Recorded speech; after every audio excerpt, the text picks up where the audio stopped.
What's going on, everybody? Today I am at the Milton Cemetery. This is the cemetery that back during segregation, during Jim Crow South, and I'll explain why I'm bringing this up. This is going to be part of my Tornado of 1962 documentary. Note that I said 1962. This is in the height of the Civil Rights Movement, which LBJ didn't sign into law, the Civil Rights Act 1964. So as I'm looking at the newspaper and the people that died, it started to really dawn on me.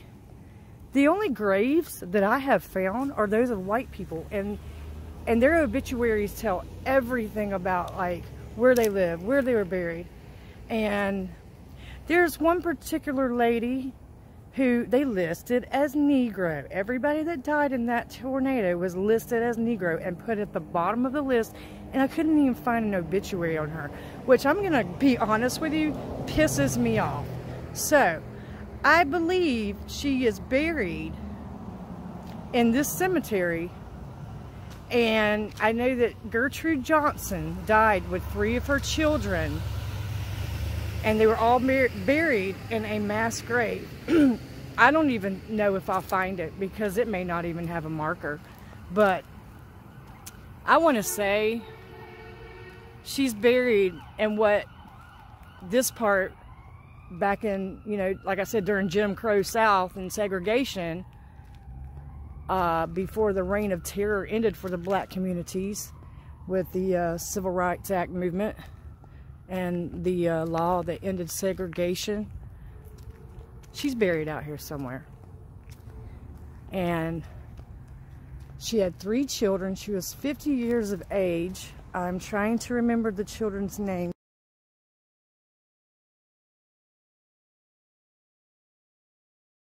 We're just going to kind of walk around and see if we can't find her.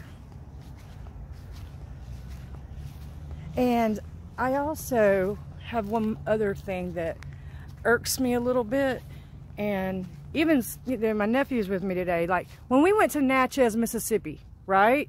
You remember we went to Natchez and we went to where that nightclub burned down? There was a memorial set up to honor the multiple deaths. Well, this caused multiple deaths. Why is there no monument in town somewhere near where the tornado hit, which is near the city of Milton, like where all those offices are, that I know of? Because plus, I mean, surely if there was, I would already have filmed it for you guys. So I'm going to check into that. I'm going to do something. But I'm going to guess if she's buried out here, my best, because see, let me, for example, here's a grave, no marker. Here's a grave, no marker. Some have markers, some don't. Let's look over here.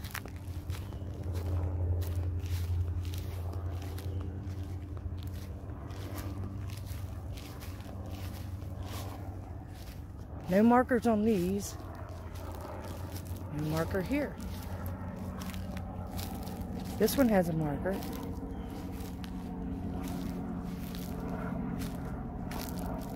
I'm trying to look for the most, you know, or the oldest graves, you know. 1962, the graves would be, you know, a lot like what these look like. Their newer ones have shinier, like that in the background, much shinier headstones, and some people aren't even passed yet. But like this one right here, this guy died in 1968, so 1962 graves are not going to look much different than what time has put on them since then, right? Look, more graves, no markers. I just have a really sinking gut feeling that she's out here somewhere. More graves, no markers. And if anybody knows or knew of Gertrude Johnson and knows where she was buried, please let me know. I'm trying to give this story notoriety that these people need to be remembered, because I don't even have any pictures to show. I'm going tomorrow to talk to 2 people who actually survived the storm and can tell their story. At the time, my mother and father had just gotten married that same year, and were coming. They didn't live here yet. They lived in Panama City, but my mom, being from Bruton, Alabama, they were going to visit my mama's family. And when they got here, they had to be rerouted because they got here right after the tornado hit. But I'll let her tell you that story. 2 more, no markers. It just goes to show you back then, they just didn't care, you know? You know, I believe not one human being on this earth is more valuable than the next. Unless you've done something really awful, like serial killers. They don't fit in our category, but you know what I'm saying. So I'm just going to try to walk around and look for, if I don't find it, I almost can guarantee you she's buried out here in a mass grave somewhere with her children. These people were loved ones. They were important and they mattered in life. Everybody. And the multiple deaths and the injuries and 130 homes demolished, which left people homeless after this tornado hit. And there's no memorial, nothing up in the city that talks about it. That's just crazy. Okay, we're gonna walk towards the back of the cemetery. See what we can't find back here. A lot of these look pretty, I'm not saying they're recent, but I do see some 2001s. They don't look that old to me. Now, coming back here, I see one that's really old. It does have a marker.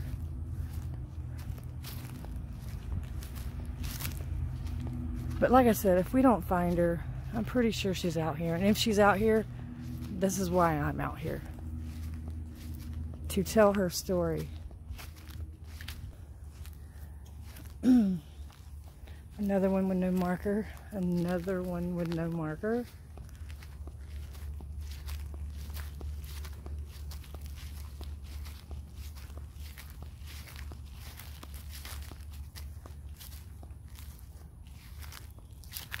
These are pretty old. This one's busted. You can actually look down in there a little bit. No marker. Some more up here, no markers. I have a gut feeling she's buried out here with no marker with her children.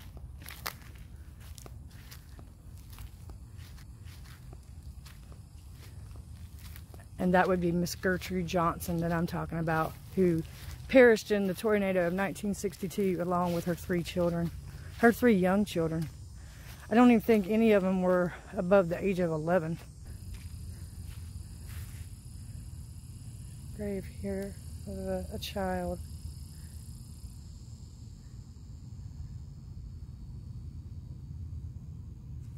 Grave, no marker. You go over to the other side where my dad is buried. I don't think I've ever come across a grave there that doesn't have a marker. Even serial killer Martha Beck has a marker now. It might not be a headstone like this, but there's a marker. And I've showed you that before.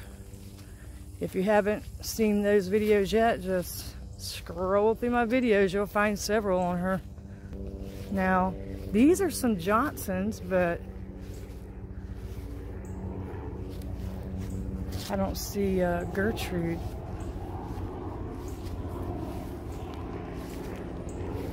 She's who I want to pay my respects to. And even if I don't find her, that's what I'm doing right now. Cemeteries tell you history, okay? This is history. These people once lived and breathed the same air we're breathing right now. They may have lived in different times, but they lived and died just like we will do the same. Other over here, a marker. And, you know, some of these may have no markers because the families may not. There we go. I'm telling you, this thing had a full charge on it, and here we go again. Where was I? But the families may not be able to afford markers, or maybe they've been gone so long there's nobody left to put a marker. All these seem really old.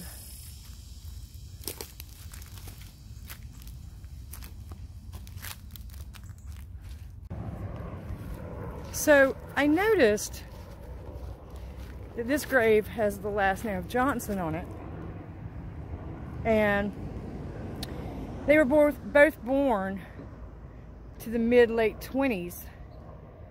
One died in 2020, the other in 1999. Their last name is Johnson.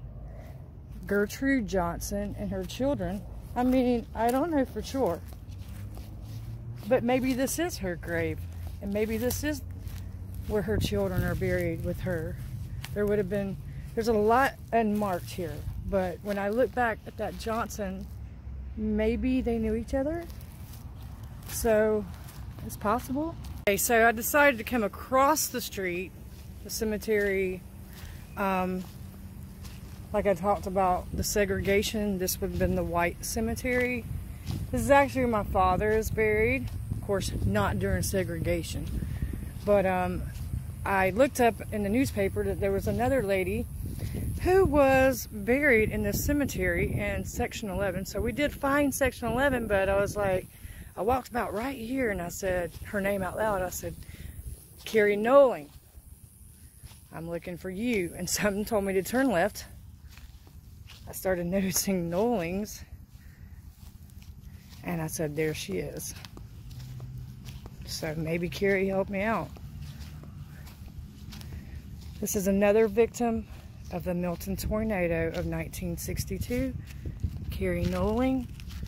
She was 49 years of age. This is her husband, I assume, next to her, who died before the tornado. So she was a widow. And I imagine only a few years after her husband died, they met in heaven and are doing fine now. But this is still a tragedy. And like I said, it just really irks me there's no kind of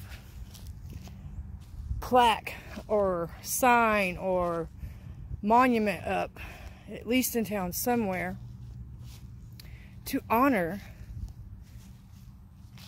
all the people and the children that died in this devastating tornado that we never want to see in our town again, ever. Bruton, Alabama just went through one, what, a couple of months ago? But thankfully nobody died in Bruton, but they died here in Milton in 1962.